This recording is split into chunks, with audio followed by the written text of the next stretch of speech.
Hello बच्चों। मेरा नाम है मोहित और आपका स्वागत है हमारे यूट्यूब चैनल हिस्ट्री चैंपियन में। तो जैसा कि आप जानते हो, आपका हिस्ट्री ऑफ इंडिया का पेपर होने वाला है। History of India from beginning up to 1200 BC, मतलब भारत का इतिहास 1200 ईस्वी तक अपन पढ़ते हैं। तो प्राचीन इतिहासों से संबंधित जितने महत्वपूर्ण प्रश्न है उनको पढ़ रहे हैं। उसका अगला महत्वपूर्ण प्रश्न है, संगम युगीन साहित्य के महत्व पर प्रकाश डालिए तथा संगम काल की सामाजिक एवं आर्थिक अवस्था का वर्णन कीजिए। मतलब संगम युगीन जो साहित्य है उसका क्या महत्व है और संगम काल के में सामाजिक व आर्थिक अवस्था किस प्रकार की हुआ करती थी उसके बारे में अपन विस्तार से पढ़ने वाले हैं। काफी ज्यादा महत्वपूर्ण आपके सामने प्रश्न होने वाला है। आपको क्या करना है, वीडियो को लाइक कर देना है, चैनल को सब्सक्राइब कर देना और अपने दोस्तों को जरूर से शेयर कर देना है। ये जो पीडीएफ जो आपको मैं पढ़ा रहा हूँ, ये आपको हमारे टेलीग्राम चैनल पे बिल्कुल मुफ्त में मिल जाएगी। टेलीग्राम चैनल का लिंक डिस्क्रिप्शन में दे रहा हूँ, वहां से जाकर टेलीग्राम चैनल जरूर से ज्वाइन कर लेना। साथ के साथ आपके सामने अन्य वीडियो देखना चाहते हो इस पेपर से संबंधित, तो प्लेलिस्ट का लिंक डिस्क्रिप्शन में दे रहा हूँ, वहां से जाकर जरूर से देख लेना। और अगर आप कोई प्रोडक्ट खरीदना चाहते हो फ्लिपकार्ट में मंत्रा से, तो यहाँ पर व्यू प्रोडक्ट वाला ऑप्शन दिखाई दे रहा है, यहाँ पर जाकर क्लिक करके खरीदोगे तो सबसे ज्यादा डिस्काउंट है वो देखने को मिल जाएगा। चलो अब शुरू करते हैं। आपके सामने पहला प्रश्न है, संगम काल। संगम काल आपके सामने दक्षिण भारत में खास करके तमिल जो क्षेत्र हुआ करता था वहां पर आपके सामने जो साहित्य है उसकी रचना की गई थी। जैसे आपके सामने भारत में, उत्तर भारत में अगर अपन बात करें वैदिक साहित्य में, हिंदू जो साहित्य है उसमें रामायण व महाभारत का जो योगदान है, वैसे ही दक्षिण भारत में जो खास करके तमिल क्षेत्र है उसमें संगम साहित्य का बहुत बड़ा क्या महत्व है, योगदान है। इसमें क्या हुआ करता था, संगम साहित्य, यहाँ पर तमिल कवि हुआ करते थे, जैसे राजस्थानी कवियों ने मिलकर अपना एक बहुत बड़े साहित्य की रचना की। इसी तरीके से जो तमिल साहित्य कवियों ने और विद्वानों ने क्या सभाओं में भाग लेकर क्या एक प्रकार के उनके उस समय समाज कैसे हुआ करता था, रीति रिवाज कैसे हुआ करते थे, लोगों का जीवन कैसे हुआ करता था, आर्थिक धार्मिक और सामाजिक जीवन किस प्रकार हुआ करता था, हर पहलू को समझने के लिए हर पहलू पर उन्होंने अपने साहित्य की रचना की। और जब हम इस साहित्य की संगम साहित्य को जब समझते हैं, जैसे भाई राजस्थान की, जैसे तमिलनाडु में किस प्रकार के लोग रहते थे उस समय, कैसा खान पान करते थे, कैसा साम्राज्य था, कैसे लोगों का जीवन था, उन सब चीजों के बारे में अगर उस साहित्य को जब पढ़ते हैं तो विस्तार से पता चलता है उस समय दक्षिण भारत के लोगों का जीवन कैसा है, उसके बारे में इस साहित्य के माध्यम से अच्छे से पता चलता है। पहला पॉइंट आपके सामने, संगम साहित्य का महत्व। संगम साहित्य जिसमें आपके सामने तोलका युक्तम एट्टू तोके 8 संलग्न देखने को मिलते हैं, जिनके और पट्टू पका टट्टू आपके सामने कुल 10 गीत वो देखने को मिलते हैं। तो संगम साहित्य में आपको एट्टू तोके और पट्टू पटाकू पट्टू सॉरी उसके 10 गीत आपके सामने मुख्यतः देखने को मिलते हैं। साथ ही साथ कुरु तोके आपके सामने जैसे कुछ प्रमुख दक्षिण ग्रंथ हैं। नाम मुश्किल है, याद करना मुश्किल है, लेकिन आप एक दो बार लिखकर इनको याद कर लेना, अच्छे से याद कर लेना। और इन्होंने, इन ग्रंथों ने भारतीय जो दक्षिण भारत का जो साहित्य है, इतिहास है, उसके पुनर्निर्माण करने में इन्होंने बहुत बड़ा योगदान दिया है। पहला पॉइंट है ऐतिहासिक जानकारी।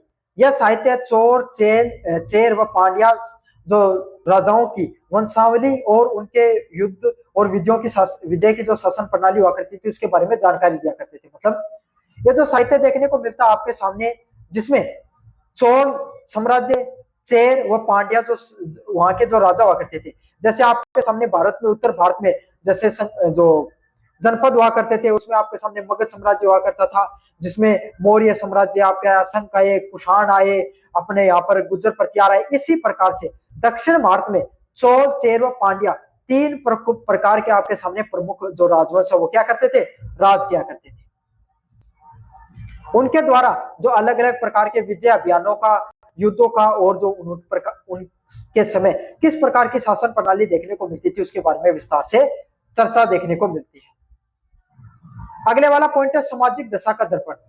यह समाज के विभिन्न वर्गों, रीति रिवाजों, विवाह, शिक्षा व स्त्रियों की स्थिति और जाति व्यवस्था पर स्वरूप को दिखाते हैं। मतलब इसमें क्या पता चलता है आपके सामने, समाज में जो अलग अलग प्रकार के वर्ग हैं, जिसमें आपके सामने जो समाज के अलग अलग प्रकार के रीति रिवाज हुआ करते हैं, जो विवाह होते हैं आपके सामने, स्त्री पुरुषों के विवाह हो गए, और उस समय जाति की व्यवस्था वो किस प्रकार से हुआ करती थी उसके बारे में विस्तार से पता चलता है। क्यों?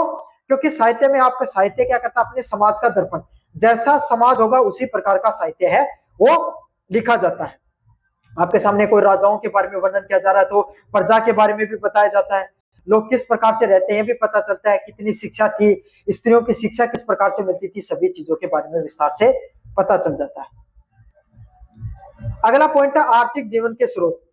दक्षिण भारत में आपके सामने कृषि के क्या प्रमुख स्रोत हुआ करते थे, व्यापार किस प्रकार से होता था, बंदरगाह, कर प्रणाली और वस्तुओं का जो आदान प्रदान है उसके बारे में विस्तारित रूप से जानकारी देखने को मिलती है। मतलब उस समय लोगों के जीवन किस प्रकार से हुआ करते थे, लोग पैसे कैसे कमाते दक्षिण भारत में, उसके बारे में विस्तार से पता चलता है। लोग कृषि करते थे तो किस किस प्रकार की कृषि करते थे, कौन सा व्यापार करते थे, कौन सी बंदरगाह है, और कर प्रणाली के माध्यम से आपके सामने वस्तुओं के आदान प्रदान के बारे में विस्तार से जानकारी मिलती है। अगले वाला पॉइंट आपके सामने सामाजिक जो सांस्कृतिक और धार्मिक पहलू। तत्कालीन धार्मिक विश्वासों, त्योहारों, देवी देवताओं जैसे मुरुगन व तिरुमल जैसे आपके सामने प्रमुख देवी देवताओं के बारे में पता चलता है। मतलब इस साहित्य में यह पता चलता है कि उस समय वहां पर किस प्रकार का धार्मिक रूप से लोग विश्वास करते थे, कौन कौन से त्योहारों को, देवी देवताओं को वो मानते थे। जैसे मुरुगन और तिरुमल आपके सामने जो प्रमुख देवी देवता हैं उनका नाम आपके सामने उनके साहित्य में देखने को मिलता है।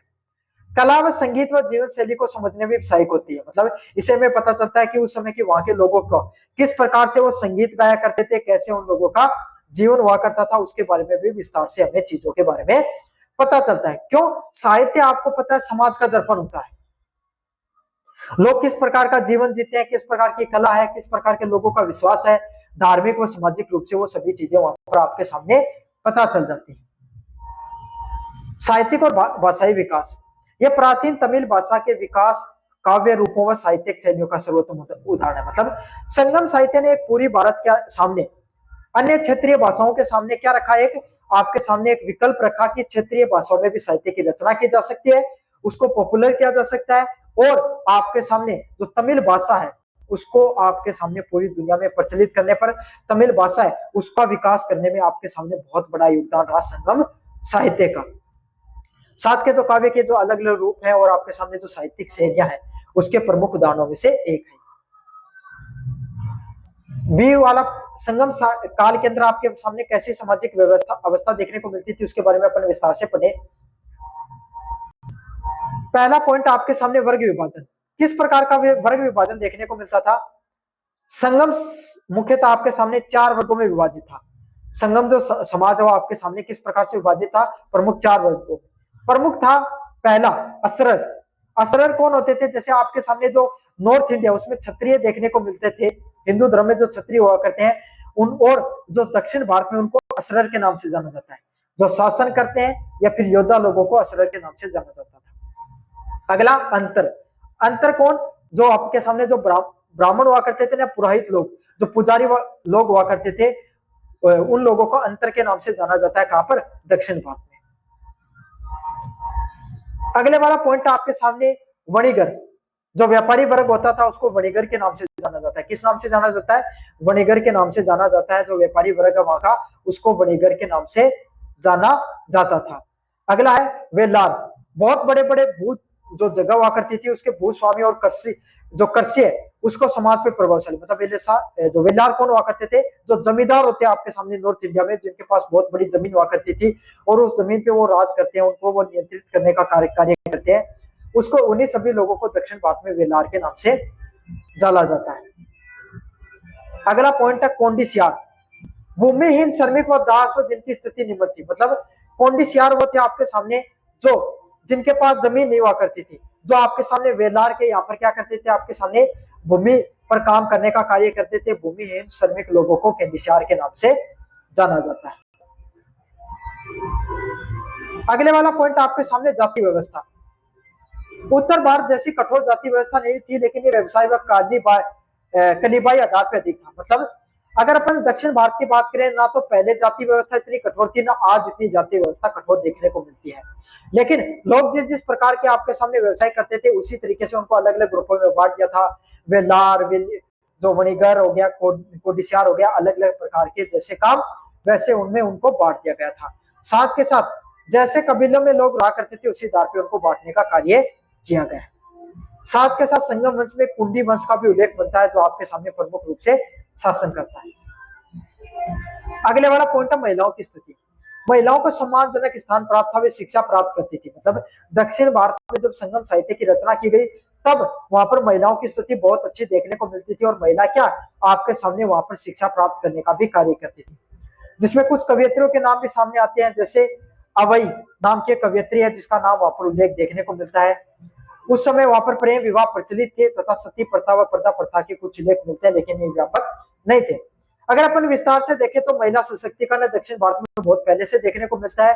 संगम साहित्य में प्रेम विवाह देखने को मिले, सती प्रथा व पर्दा प्रथा कहीं कहीं पर देखने को मिली, लेकिन उतना प्रभाव नहीं देखने को मिला जितना दक्षिण भारत में सती प्रथा और पर्दा प्रथा का प्रभाव देखने को मिला आपके सामने।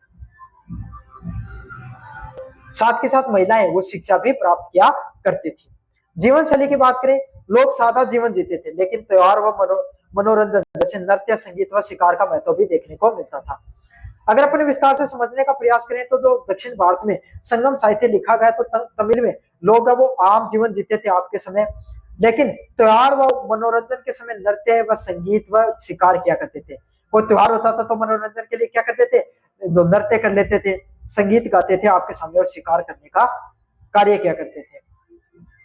युद्ध आपके सामने सबसे महत्वपूर्ण गतिविधियों में से एक थी जो वीर गति प्राप्त योद्धाओं को विरक्कल या शौर्य स्मारक पत्थर पर स्थापित किए जाते थे। मतलब युद्ध है उनका महत्व आपके सामने दक्षिण भारत में भी उतना ही था जितना उत्तर भारत में देखने को मिलता था।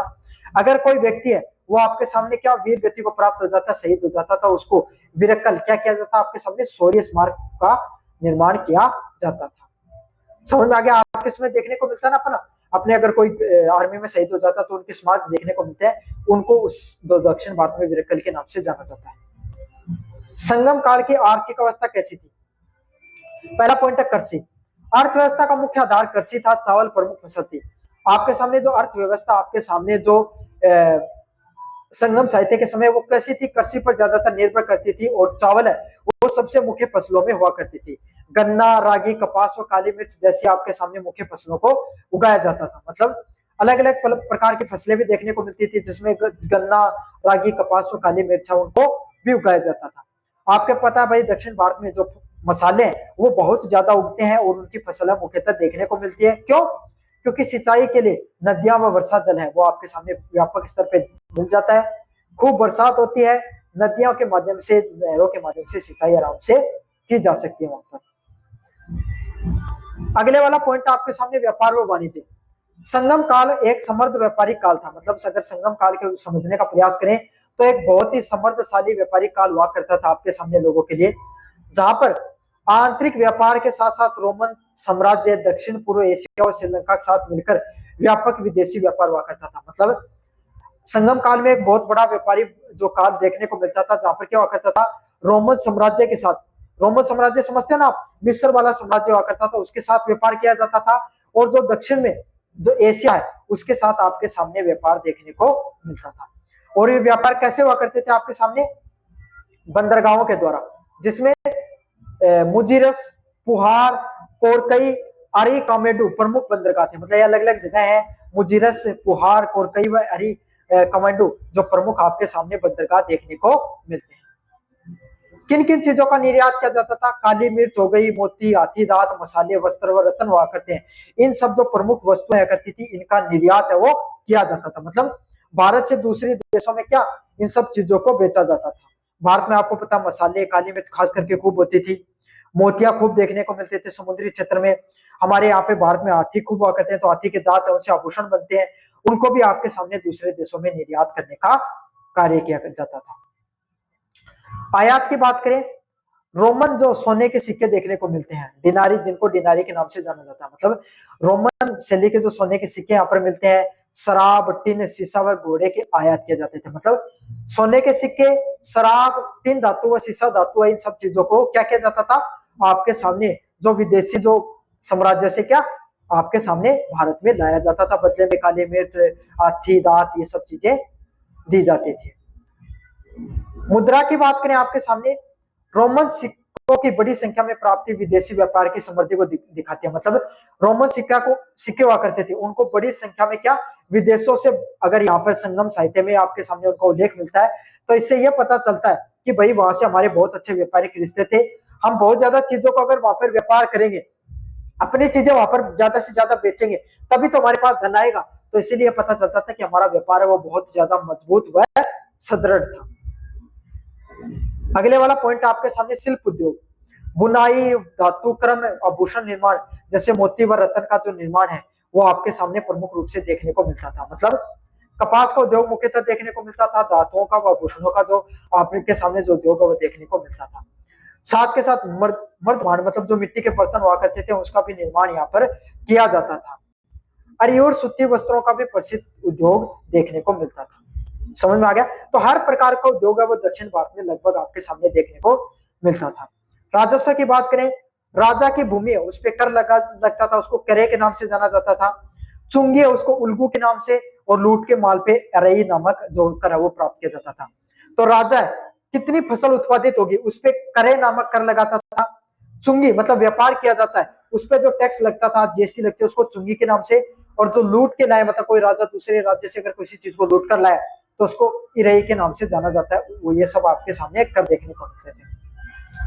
संगम काल अब अपने सामने आपके सामने बहुत ही समृद्धशाली उसका साहित्य रहा, समाज भी बहुत अच्छा था और अर्थव्यवस्था भी साथ ही साथ बहुत शानदार देखने को मिलती थी।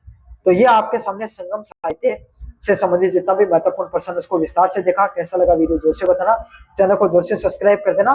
धन्यवाद।